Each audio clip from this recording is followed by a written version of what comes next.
Hey guys, it's Magic again. It's been a while. Um, I'm still adjusting to having a new baby, so it's taking me some time to get back in the swing of things. But here we go. when so what I want to talk about is staying in the present moment, because when we focus on a possible future and the problems that may or may not bring with it, we are instead of what we are facing in the moment, we tend to stress ourselves out and kill our own happiness about something that may or may not even happen. I mean, if yeah, it's great to prepare for worst case scenarios or prepare for the future, but we don't know for certain that's what's going to happen. So there's really no point in causing ourselves stress over something that may not even occur. But that doesn't mean that we shouldn't be prepared for it. But we need to focus more on being present where we are rather than focusing on what may not or may happen. Sometimes we just need to take a deep breath and just be present in this moment. One huge distraction for us all is social media, and it tends to be very toxic. We tend to focus on only what good happens in other people's lives, and therefore we feel worse about ourselves, which isn't the way that we want to go. Social media tends to make us feel like we're not good enough or that we aren't enough when we are fine as we are. We are worthy as we are. But when we see how great everything it seems to be for everyone else, we tend to forget that we are great. And part of the problem is that we only see the highlight reel. We don't actually see the behind the scenes or what it took to get there. Or for all you know, that picture was just that one perfect moment, and before that it was crazy like hell, and after it's probably crazy in hell. At least if it's anything like my family photos. uh, we only see what they want us to see. We don't see the truth. This can cause us to compare ourselves to someone's best from our worst. We think, oh well, they're doing so great in this, but then we always compare something that's great with someone else with something that's not so great in our lives, rather than on a fair basis. The problem with comparison is it always makes us feel bad about ourselves because we compare our weak spots with other people's strengths, or what we perceive as our flaws with what we see as their perfections. The comparison we do with others tends to be toxic for us, but so is the comparison we do with ourselves. We tend to compare our current relationship to an old one, which can destroy the relationship that we're in. If we're constantly comparing our new partner with our old partner, they're never going to feel like we care about them. They're never going to feel like they're the one that we want to be with. And that tends to ruin our relationship that we have with them. So it's not good to compare them to other people, especially not old relationships. And if you're comparing where that old relationship was with where your new relationship is, you'll never truly be happy in this relationship because you're focusing on the past rather than living in the moment, being happy with the person that you're with. I'm sorry about the ankle. It's my iPad needs to charge, and I'm having a hard time with the lighting. So sorry, little departure there. Uh, that's back on track. Comparing your new relationship with an old relationship can only cause disappointment, conflict, and heartache. Even just comparing your relationship now to the way it used to be can be detrimental. It can be toxic because relationships change over time. People get closer, things change, they grow apart. You gotta go with the flow and just feel it out. You don't need to be like, oh, well, I wish things were still this way, because they aren't. Obviously, they're not. A lot of bad things can happen, a lot of good things can happen, and um, if you're stuck wanting things to be the way they were rather than enjoying how they are now, or even working to make things the way they are now better, you're not going to be happy. So you need to focus on what you can do to make it better if you're not happy in the way things are now, or if there is something you can do to make it more like it was before. But you don't need to be constantly like, well, I wish it was this way. I wish it was that way again. Because it's never going to be that way again. Obviously, something has changed, has made it not that way, and it's hard to go back, and you can't. So you need to just focus on how to make it better or enjoy it in the moment. Relationships grow and change, and even if it isn't perfect, it is necessary. And the desire to go back causes a strain on your relationship, and it's not worth it. Trust me. You can always work to make it better, but you don't need to live in the past. You need to move forward. Change is the only constant in the universe, and we need to embrace it. Another comparison that we tend to do is with how we looked back then versus now.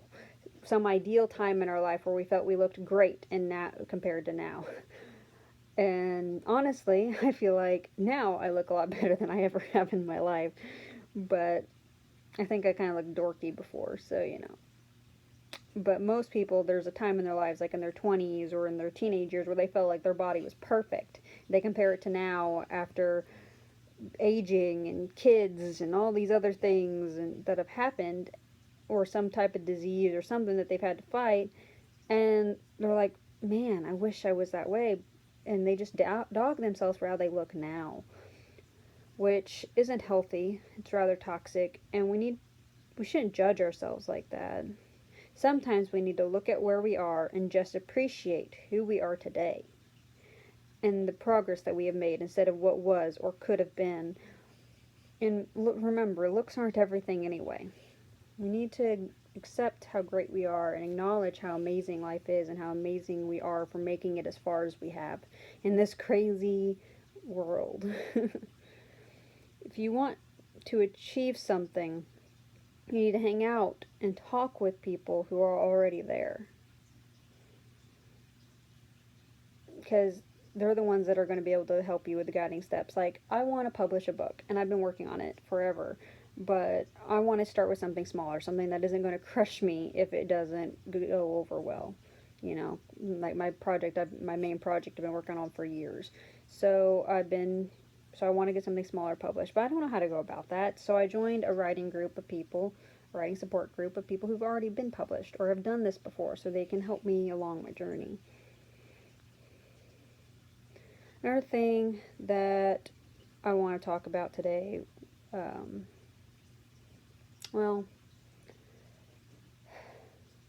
find the support that you need, first off. And then another thing I want to talk about was identity. Our identity centers around what we believe to be true about ourselves. The problem with this is that it can keep us stuck, because if we begin to improve or make progress, it gets us out of who we believe we are. And then we tend to get scared. And when we get scared, we tend to self-sabotage. And the reason we do this is to bring ourselves back to where we believe we should be, because that's where we think we should be. And it's scary to move out of our comfort zone. And even if it sucks here, this is where we're comfortable, because this is where we are. People tend to choose comfort over growth because they're scared of the change. Because change is scary, but it is necessary to grow. The desire to stay in our comfort zones is why we don't achieve our goals, why we don't chase down our dreams, and that's awful. We need to be doing that.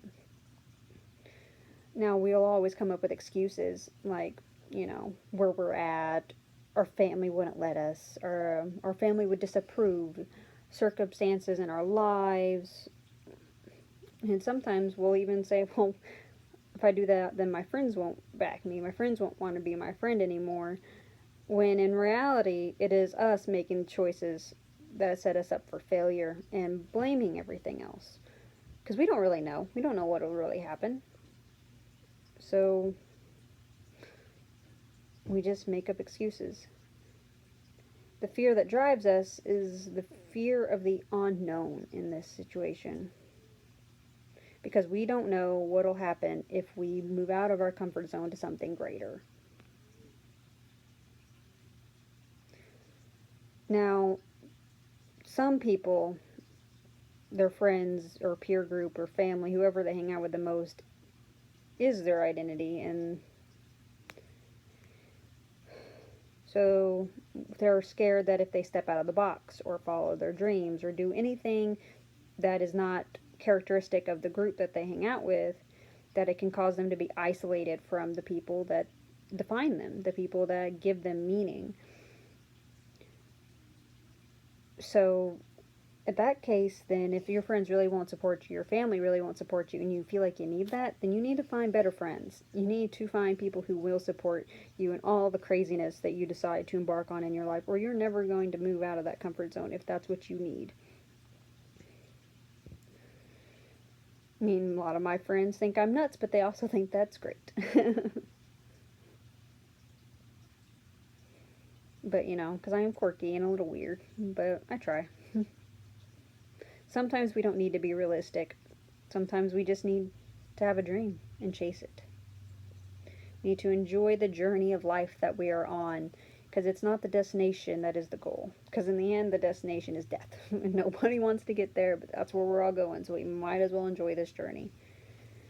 So we just need to take one step at a time, going from to the next step, to the next step, to the next place or goal or dream, to the next one, over and over. And we need to always keep dreaming. When we give up on our dreams, we fall into despair, we give up, we lose hope. And that's an awful place to be in. So we need to keep dreaming. We need to keep believing. We need to follow our hearts more. We need to be grateful that we woke up this morning, be grateful that we're alive, be grateful for where we are and what we have achieved. But that doesn't mean that we stop moving forward. Just because we're happy with the way things are now and we can appreciate it does not mean that we need to stop moving, stop growing, stop trying to reach for better or more or become our greatest version of ourselves, because no one's going to do it but you, and you don't want to get to the end of your life and regret not trying, not putting as much effort as you could have to becoming who you were meant to be. All we have is this moment, and this moment is ours. So we need to be happy and be present, be grateful. Stop worrying about the problems and do something about them. Chase your dreams, even if you're scared. If you're scared, do it anyway. Go for it. What's the worst that can happen? It won't kill you.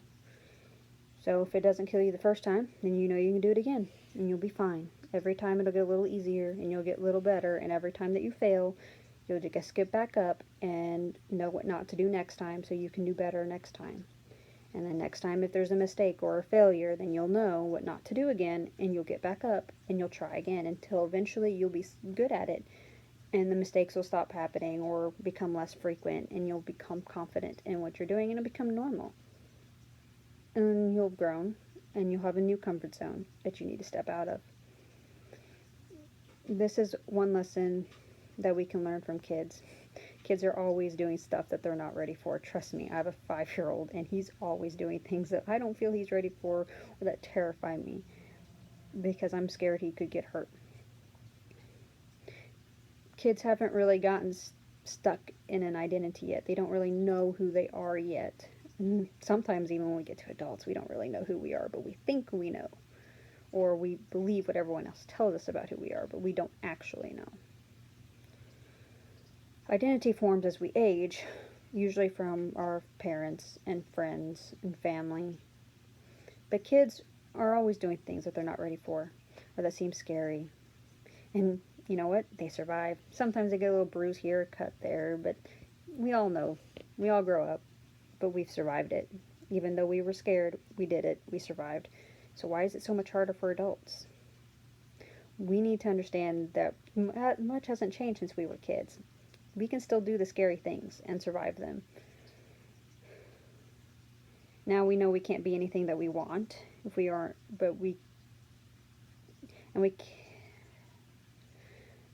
you can achieve any dream that you want. And we can be whatever we want to be. We can achieve whatever we want to be. But we can't tell our kids that if we're not willing to show them that you can achieve your dreams, if we're not willing to fight for what's important to us. You don't have to be successful. You don't have to make a lot of money to do that. Whatever your dream is, even if it could be something as simple as being like a garbage man, it doesn't matter. As long as that is your dream and you achieve it, that's setting an example that your dreams are achievable and are worth achieving. I don't know why that was my example, but that's the first thing that came to mind. We just have to find our version of what we want and what makes us happy. We have to figure out what makes us happy, what we want for our lives, what would make us the happiest, and go for it.